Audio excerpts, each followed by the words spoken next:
The Lord said to Moses and Aaron, This is a requirement of the law that the Lord has commanded.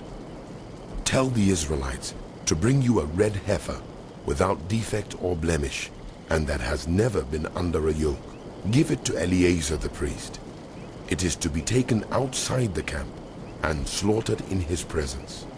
Then Eleazar the priest is to take some of its blood on his finger and sprinkle it 7 times toward the front of the tent of meeting. While he watches, the heifer is to be burned, its hide, flesh, blood, and intestines. The priest is to take some cedar wood, hyssop, and scarlet wool and throw them onto the burning heifer. After that, the priest must wash his clothes and bathe himself with water.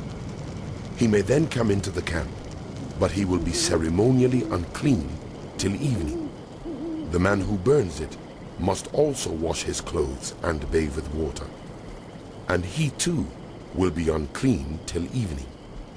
A man who is clean shall gather up the ashes of the heifer and put them in a ceremonially clean place outside the camp.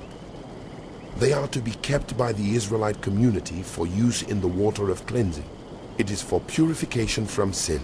The man who gathers up the ashes of the heifer must also wash his clothes, and he too will be unclean till evening. This will be a lasting ordinance both for the Israelites and for the foreigners residing among them. Whoever touches a human corpse will be unclean for 7 days. They must purify themselves with the water on the 3rd day and on the 7th day. Then they will be clean. But if they do not purify themselves on the 3rd and 7th days, they will not be clean. If they fail to purify themselves after touching a human corpse, they defile the Lord's tabernacle. They must be cut off from Israel.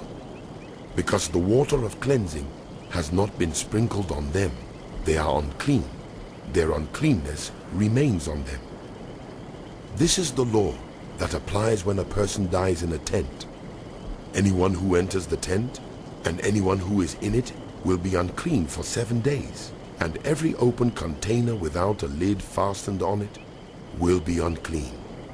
Anyone out in the open who touches someone who has been killed with a sword, or someone who has died a natural death, or anyone who touches a human bone or a grave will be unclean for 7 days.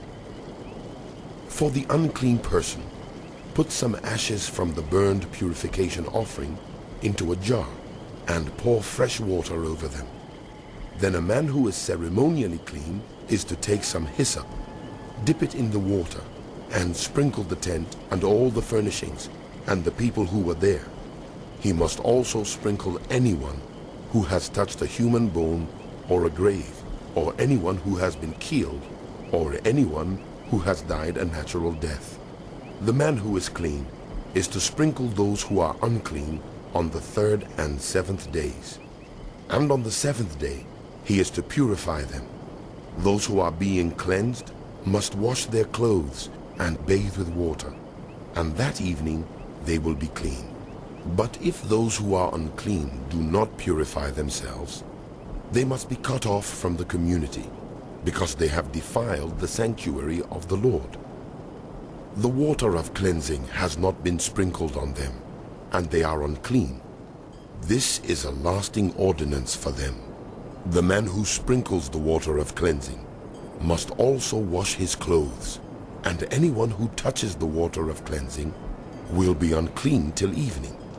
Anything that an unclean person touches becomes unclean, and anyone who touches it becomes unclean till evening.